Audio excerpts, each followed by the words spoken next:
अस्सलाम वालेकुम dear students, I hope आप सब लोग ठीक होंगे। दुनिया में इतने खूबसूरत ममालिक हैं कि हर शख्स का दिल करता है कि वो एक दफ़ा वहाँ ज़रूर जाए और विज़िट करके आए। और अगर किसी का उन ममालिक में से एक में स्टूडेंट वीज़ा लगवाने का चांस बनता है, स्टडी करने का चांस बनता है, तो वो बहुत ही लकी होते हैं। मगर इतने ज़्यादा ममालिक हैं कि बच्चे कंफ्यूज हो जाते हैं कि आखिर हम कौन सी कंट्री में अप्लाई करें। तो वो सर्च करना शुरू कर देते हैं कि रैंक कौन सी अच्छा कंट्री जो है वो कर रही है दुनिया भर में, जहाँ का स्टूडेंट वीज़ा भी वैलिड हो, जहाँ पे अकोमोडेशन का मसला ना हो, जहाँ पे स्कॉलरशिप्स भी अच्छी मिले, जहाँ पे हमें पढ़ाई के साथ साथ काम करने का भी मौका मिले। क्योंकि परदेश तो फिर आखिर परदेश ही होता है ना, मगर शौक़ का कोई मोल नहीं होता। हमें शौक़ होता है कि हम स्टडी अब्रॉड जाके करें। तो आज मैं एक ऐसे ही दुनिया के खूबसूरत मुल्क के बारे में बात करने वाली हूँ जिसका रैंक अच्छे लाइफस्टाइल वाली कंट्रीज़ में से एक में होता है, जिसका नाम है नीदरलैंड। तो आखिर हमें नीदरलैंड को क्यों चूज़ करना चाहिए? उधर पे ऐसी क्या ख़ास बात है कि हमें स्टूडेंट वीज़ा के लिए वहाँ अप्लाई करना चाहिए और वहाँ जाके ही स्टडी करनी चाहिए? तमाम तर चीज़ें जो है मैं आप लोगों को इस वीडियो में बताने वाली हूँ। तो मेक श्योर आप लोग वीडियो को गौर से ज़रूर देखिएगा, क्योंकि ये एक तरह का टूर होगा आपका नीदरलैंड की तरफ का। क्योंकि जब तक हम किसी मुल्क के बारे में सही से जानते नहीं हैं, हम लोग एक्सपीरियंस नहीं करते, सब बातों से देखते नहीं हैं, हमें नहीं पता चलता कि वाकई ये सच है या नहीं सच। क्योंकि मैं आपको एक एक पॉइंट जो है वो सच बताने वाली हूँ।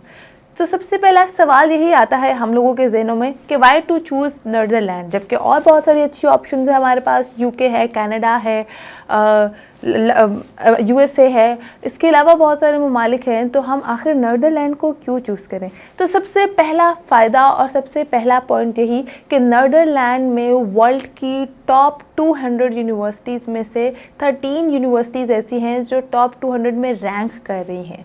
जिनमें से आती है university of Amsterdam, Radboud university, Leiden university और इस तरह की बहुत सी 2-3 यूनिवर्सिटीज़ हैं जो कि टॉप रैंक कर रही हैं दुनिया भर में। तो अगर आप लोगों को ऑप्शन मिले कि दुनिया की टॉप रैंक यूनिवर्सिटीज़ में से एक में आपको पढ़ने का मौका मिल रहा है और वो नीदरलैंड में है, तो why not to choose that country. तो ये आप लोगों के लिए फ़ायदे की बात है कि अगर टॉप रैंक यूनिवर्सिटीज़ 200 में से भी आपका किसी एक में एडमिशन होता है, हज़ारों की तादाद में, लाखों की तादाद में यूनिवर्सिटीज़ हैं इवन अब तो दुनिया भर में।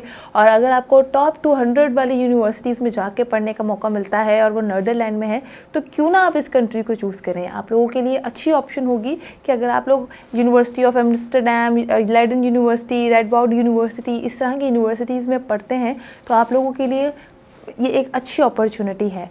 13 यूनिवर्सिटीज़ ऐसी हैं नीदरलैंड में जो टॉप 200 में रैंक कर रही हैं। तो आप लोग इस वजह से सबसे मेजर पॉइंट तो हो गया ये कि आप लोग इसीलिए नीदरलैंड के लिए अप्लाई कर सकते हैं। नंबर 2 पॉइंट ये है कि वहाँ स्कॉलरशिप्स की बहुत अच्छी ऑप्शंस हैं। हर स्टूडेंट्स को हर लेवल पे, बैचलर्स और मास्टर्स के लेवल पे स्कॉलरशिप्स की अपॉर्चुनिटीज़ मिल रही हैं। तो सबसे अच्छी स्कॉलरशिप्स जो है वो अभी नीदरलैंड में ही देखी जा रही हैं। तो आप लोग इस चीज़ को क्यों ना अवेल करें और स्कॉलरशिप की अपॉर्चुनिटी अवेल करते हुए ही नीदरलैंड में अप्लाई करें। नंबर 3 पॉइंट ये है कि वहाँ पे कोई लैंग्वेज बैरियर नहीं है। 2000 से भी ज़्यादा इंग्लिश कोर्सेज जो है वहाँ एक्सेप्ट किए जाते हैं, जिसमें आइल्स है, टॉयफल है और इस तरह के लैंग्वेज कोर्सेज हैं जो कि आप लोगों को कोई लैंग्वेज बैरियर नहीं होगा। आपको कोई स्पेसिफिक लैंग्वेज अलग से नहीं सीखनी पड़ती, जैसे कि दूसरी ममालिक में चाइना में चाइनीज़ सीखनी पड़ती है, मलेशिया की भी मलेशियन लैंग्वेज है, मोइत का टेस्ट देना होता है। तो इसमें आप लोगों को कोई लैंग्वेज बैरियर नहीं है। आप लोग 2000 प्लस इंग्लिश कोर्सेज जो है वो एक्सेप्ट करते हैं। आप लोगों को इंटरनेशनल लैंग्वेज जो इंग्लिश है उसी को ही आप लोगों ने अडॉप्ट करना है और उसी के साथ ही आप लोगों ने आगे चलना है। उसके अलावा चौथा पॉइंट मेजर ये है कि नीदरलैंड में अगर आप लोग अप्लाई करते हैं तो आप लोग अपनी पढ़ाई के साथ साथ जॉब्स अपॉर्चुनिटीज़ भी अवेल कर सकते हैं। वहाँ के वर्किंग आवर्स बहुत अच्छे हैं, मतलब ज़बरदस्त वर्किंग आवर्स हैं। आप लोग अपने साथ अपनी पढ़ाई के साथ साथ अपनी डेली रूटीन के अखराजात के लिए, फूड एक्सपेंसेस के लिए या फीसिस के लिए काम कर सकते हैं। और वहाँ पे कोई इस तरह का मसला नहीं है कि आप लोग जो है वो स्टडी के साथ काम नहीं कर सकते। तो आप लोग स्टडी के साथ वहाँ काम भी कर सकते हैं, which is a plus point and a bonus point for every student जो कि यहाँ से वहाँ जाता है और वो अपना बोझ ज़रा हल्का करता है। तो वहाँ पे वर्किंग आवर्स बहुत अच्छे होते हैं। तो आप लोग वहाँ पे अप्लाई इस वजह से भी कर सकते हैं, जो कि एक मेजर रीज़न है। बाज़ ममालिक जो है स्टडी के साथ साथ आपको वर्किंग आवर्स बहुत कम देते हैं, तो यहाँ के वर्किंग आवर्स बहुत अच्छे। वर्किंग आवर्स के साथ साथ यहाँ पे आप लोगों के पास बेहतरीन अपॉर्चुनिटी है जिसको हम लोग कहते हैं पोस्ट सेटलमेंट अपॉर्चुनिटी जो कि आप लोग आफ्टर स्टडी आप लोग अगर वहाँ सेटल होना चाहते हैं तो वो भी आपके पास बहुत अच्छी ऑप्शन है। नीदरलैंड में ये बहुत बड़ा एक फ़ायदा है कि अगर आप लोगों को अच्छी जॉब मिलती है आफ्टर कंप्लीटिंग योर स्टडीज़ तो आप लोग उसी को कंटिन्यू कर सकते हैं। वो आपको स्टूडेंट वीज़ा के बजाय फिर वर्क परमिट की तरफ ले आते हैं और आप लोग जो है वहाँ सेटल हो सकते हैं। तो सेटलमेंट के काफ़ी अच्छे चांसेस होते हैं। उसके अलावा last but not the least कि हाई स्टूडेंट वीज़ा रेशो है नीदरलैंड में। बहुत सारे स्टूडेंट जाते हैं, स्टूडेंट वीज़ा रेशो जो है वो बहुत हाई है, मतलब रिजेक्शन नहीं होती, कम ही रिजेक्शन होती है और बहुत ही अच्छी तादाद में जो है वो स्टूडेंट वीज़ा के लिए स्टूडेंट्स अप्लाई करते हैं। तो इतने मेजर पॉइंट्स हैं तो why not to choose a Netherland city, so why not to choose a Netherland to study. तो इसके अलावा आपको अब आगे बताती हूँ कि हाउ टू अप्लाई कैसे करना है, बैचलर्स की डिग्री चूज़ कैसे करनी है, मास्टर्स की डिग्री कैसे चूज़ करनी है, ये तमाम तरह चीज़ें मैं आप लोगों को बताती हूँ। फुल स्क्रीन में कर रही हूँ जिसमें आप लोगों को मैं बताने वाली हूँ कि how to apply for Netherland. तो आप लोग देख सकते हैं अपनी स्क्रीन्स पे कि आप लोगों का पहला पॉइंट ये होता है कि choose a university of your interest, मतलब आप लोग अपनी पसंद की यूनिवर्सिटी को पहले चूज़ करेंगे। उसके बाद जो सेकंड पॉइंट होता है वो होता है चूज़ अ स्टडी प्रोग्राम। उसके अलावा जो थर्ड पॉइंट होता है वो होता है मीट द एलिजिबिलिटी क्राइटेरिया। और नंबर 4 पे जो पॉइंट होता है वो होता है सबमिट एन ऑनलाइन एप्लीकेशन। ठीक है, ये 4 पॉइंट्स हैं जो कि बहुत इंपॉर्टेंट हैं, जो कि आप लोगों को मस्ट फॉलो करने हैं जिस अप्लाई करने के लिए। ये हैं कुछ पॉइंट्स जो आप लोगों ने लाजमी, ऑब्वियसली ये तो हर स्टूडेंट की कॉमन सेंस की बात है। अगर आप लोगों को ये भी बता दूं कि इसका प्रोसीजर सिर्फ ऑनलाइन एक्सेप्ट होगा। कोई आपको अगर गलत इन्फॉर्मेशन दे के फ़लानी एम्बेसी में चले जाएं या फ़लानी जगह पे इस्लामाबाद चले जाएं वहाँ से अप्लाई कर दें, नहीं, सब चीज़ें जो है वो ऑनलाइन एक्सेप्ट होंगी, अदरवाइज़ एक्सेप्ट नहीं होंगी। अच्छा, अब मैं आप लोगों को बताती हूँ कि कौन कौन से डॉक्यूमेंट्स हैं जो आप लोगों को चाहिए। उसके लिए भी मैं आपको फुल स्क्रीन कर देती हूँ ताकि आप लोगों के लिए आसानी हो। तो डॉक्यूमेंट्स जो आप लोगों को रिक्वायर्ड है वो है एजुकेशनल ट्रांसक्रिप्ट, मतलब आपकी जितनी भी रिजल्ट्स हैं बैचलर से लेकर मैट्रिक भी, इंटरमीडिएट भी, जितने भी रिजल्ट्स हैं वो होने चाहिए। उसके अलावा आप लोगों के पास आइल्स टॉयफल का जो है वो 6 बैंड्स का सेक्शन होना चाहिए, मिनिमम 6 बैंड्स होने चाहिए। मतलब कुछ कंट्रीज 7 रिक्वायर करती हैं, कुछ 8 करती हैं, ये 6 कर रही हैं। तो आइल्स और टॉयफल भी होना चाहिए आप लोगों के पास, उसकी मतलब होना चाहिए, उसका कोर्स की प्रूव होना चाहिए आप लोगों के पास। उसके अलावा आपके पास अपडेटेड CV होनी चाहिए, लेटर ऑफ रिकमेंडेशंस होनी चाहिए, मोटिवेशनल लेटर होना चाहिए और आप लोगों के लिए सबसे ज़रूरी है कि आप लोगों ने GMAT या GRE का टेस्ट क्लियर किया हो। तो ये तो मैंने आप लोगों को बताया कि आप लोगों के पास ये वाली डॉक्यूमेंटेशन होनी चाहिए। GRE और GMAT का टेस्ट आप लोगों ने पाकिस्तान से ही क्लियर करके जाना है और आप लोगों ने बताना है कि मेरे इतने मार्क्स हैं, इतने % मेरे पास मार्क्स हैं। तो वो आप लोगों को हर यूनिवर्सिटी का अपना क्राइटेरिया होता है कि वो कितने % पे एक्सेप्ट करता है।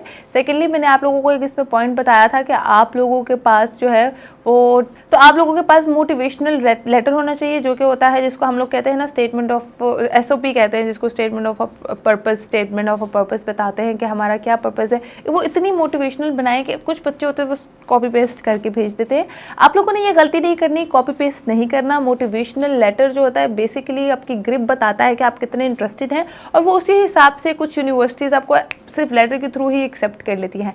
और लेटर ऑफ रिकमेंडेशंस आप लोगों के आधार से आप लोगों को मिलती है, स्पेशली अगर आप लोगों ने बैचलर्स किया हुआ है ऑब्वियसली, तो आपके टीचर्स आपको रिकमेंड करते हैं, वो आपकी यूनिवर्सिटी जो भी होता है वो रिकमेंडेशन करती है और उसके हिसाब से लेटर आपको देते हैं। तो रिकमेंडेशन लेटर होता है जो कि आपने नीदरलैंड की यूनिवर्सिटीज़ में देना है। तो ये कुछ चीज़ें हैं जो कि मस्ट रिक्वायर्ड हैं। अब हम लोग बात करते हैं इसकी ट्यूशन फ़ीस के हवाले से कि ट्यूशन फ़ीस की तरफ आते हैं। तो इसकी जो ट्यूशन फ़ीस जिसको हम एकेडमिक फ़ीस कहते हैं वो 8,000 से 20,000 यूरो होती है, आई थिंक पर सेमेस्टर के हिसाब से या पर ईयर के हिसाब से, ये यूनिवर्सिटीज़ पे डिपेंड करता है। उसके अलावा लिविंग कॉस्ट जो आप लोगों को नीदरलैंड में पड़ती है वो 6,000 से 9,000 यूरोज़ में होती है। और सबसे बड़ा फ़ायदा ये होता है कि नो ट्रांसपोर्ट कॉस्ट, मतलब आपको कोई ट्रांसपोर्टेशन की कोई कॉस्ट नहीं होती, वो फ्री होती है। आप लोगों अगर यूनिवर्सिटी की कैंपस के इर्द गिर्द रहना चाहते हैं तो आपको ट्रांसपोर्टेशन की कोई कॉस्ट नहीं पड़ती, सिर्फ आप लोगों को अपनी फ़ीस और लिविंग एक्सपेंसेस का इतना अप्रॉक्सीमेटली ख़र्चा उठाना पड़ता है, जो कि मैंने आप लोगों को बताया है। 8,000 से 20,000 जो है आप लोगों का ट्यूशन फ़ीस होगी, जिसको हम एकेडमी फ़ीस कहते हैं। और इसके अलावा आप लोगों की लिविंग कॉस्ट जो है वो आपकी 6,000 से 9,000 यूरोज़ होगी। तो ये ट्यूशन फ़ीस है जो आप लोगों ने पे करनी है। तो अब हम पार्ट टाइम जॉब की तरफ आते हैं कि अगर हम लोगों ने ट्यूशन फीस जान ली है तो पार्ट टाइम जॉब्स के कितने आवर्स होंगे, कितना रेशो है और क्या उसका क्राइटेरिया है। तो मैं आप लोगों को बता दूं कि आपको नर्दरलैंड में पर वीक के हिसाब से 16 आवर्स जो है वो अलाउ किए गए हैं, which is a good deal I guess, कि 16 घंटे आप लोगों को दिए गए हैं पूरे वीक में कि आप लोग काम कर सकते हैं और 1 घंटे के हिसाब से आप लोग 15 से 20 यूरोस जो है वो अर्न कर सकते हैं। आई थिंक 11 से 20 भी हो सकते हैं। तो ये it's totally depend on company जहाँ आप काम करते हैं, जहाँ पे भी आप लोग काम के लिए अप्लाई कर रहे हैं। तो 16 घंटे आप लोगों को पर वीक के मिलते हैं। उसके अलावा जो है आप लोगों को जो है इसके लिए इंश्योरेंस चाहिए होती है। जॉब्स के लिए जो आपको है वो सिक्योरिटी और इंश्योरेंस की एक पॉलिसी होती है, उसको फॉलो करना होता है और वो आप लोगों को लाजमी चाहिए होती है। इसके अलावा जो जॉब रेशियो है नर्दरलैंड में जो स्टूडेंट्स करते हैं वो तकरीबन 78.02 है, तो विच इज़ अ हाई रेशो, जिसकी वजह से नर्दरलैंड में वर्क अपॉर्चुनिटी जो है वो अच्छी मिलती है। तो ये है ब्रीफ सी डिस्क्रिप्शन जो कि मैंने आप लोगों के साथ शेयर की नर्दरलैंड के हवाले से। लिंक्स जो भी है इससे मुतालिक मैं डिस्क्रिप्शन में मेंशन कर दूंगी ताकि आप लोग मजीद इसकी डिटेल भी देख सकें। एडमिशन के लिए क्या क्या क्राइटेरिया है मैं आप लोगों को बता चुकी हूँ। यूनिवर्सिटीज़ की लिस्ट भी आप लोग जो है वो नीचे लिंक से मेंशन कर दूंगी, वो आप लोग देख सकते हैं। तो आई होप ये वीडियो आप लोगों के लिए यूजफुल और इन्फॉर्मेटिव साबित हुई हो। नर्दरलैंड अगर कोई जाना चाहता है तो वो ज़रूर चाहे, जैसे कि मैंने आप लोगों को ऑलरेडी बताया है कि हाई वीज़ा रेशियो है, स्टूडेंट वीज़ा रेशियो है वहाँ पे, और एक अच्छे ममालिकों में से एक है जिसका लिविंग स्टैंडर्ड जो है वो बहुत ज़्यादा अच्छा माना जाता है। तो मुझे दे इजाज़त, मैं दोबारा आऊँगी, तब तक के लिए अल्लाह हाफ़िज़।